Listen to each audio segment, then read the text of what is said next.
Vous m'en voudriez de ne pas traiter de l'autre point qui était inscrit à l'ordre du jour de ce séminaire, qui était le programme de travail, qui va rester très dense et très intense dans le premier semestre, le premier trimestre et le premier semestre de l'année 2019. Alors, toute une série de textes déjà engagés vont pouvoir être évoqués devant le Parlement. C'est le cas des mesures, par exemple, du projet de loi Pacte et des deux projets de loi Justice, qui ont déjà fait l'objet d'un examen par une des chambres et qui vont revenir devant l'autre chambre. C'est le cas aussi des dispositions relatives à la prévention des violences dans les manifestations que j'ai évoquées récemment à la suite des événements que nous avons connus. C'est le cas aussi de nouveaux textes, comme un projet de loi sur l'école de la confiance, qui sera porté par le ministre de l'Éducation nationale, de plusieurs textes, projet de loi organique et projet de loi ordinaire sur le statut de la Polynésie, sur la réforme de la distribution de la presse écrite.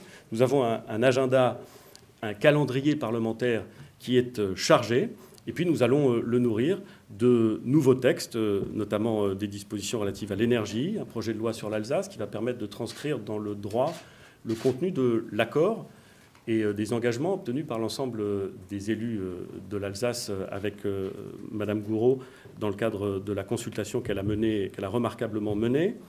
Un projet de loi santé qui va venir traduire dans le droit les engagements et les réformes que nous envisageons.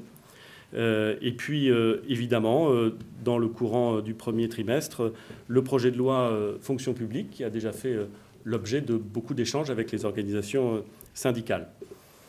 Des négociations sont en cours s'agissant de l'assurance chômage. Je sais que c'est un texte qui intéresse beaucoup, à juste titre.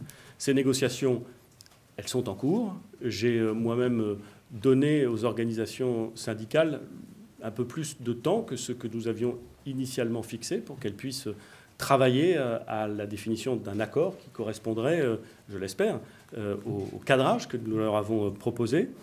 J'attends de ces organisations syndicales et patronales qu'elles nous disent si elles avancent, comment elles avancent et sur quoi elles peuvent se mettre d'accord. Et je leur fais évidemment confiance. Les consultations se poursuivent s'agissant de la question de la réforme des retraites. Elles ont été engagées il y a plus d'un an par Jean-Paul Delevoye. Elles vont se poursuivre. Elles sont évidemment intenses. Je crois d'ailleurs que l'ensemble des organisations syndicales le reconnaît aisément. Elles vont durer parce que le sujet est très technique, très complexe et très politique aussi à certains égards. C'est donc un premier semestre d'action publique qui sera intense, marqué par l'écoute, marqué par l'action, marqué aussi par des échéances électorales à la fin du mois de mai. Bref, un moment important pour notre pays et ce séminaire nous a permis de le préparer dans d'excellentes conditions.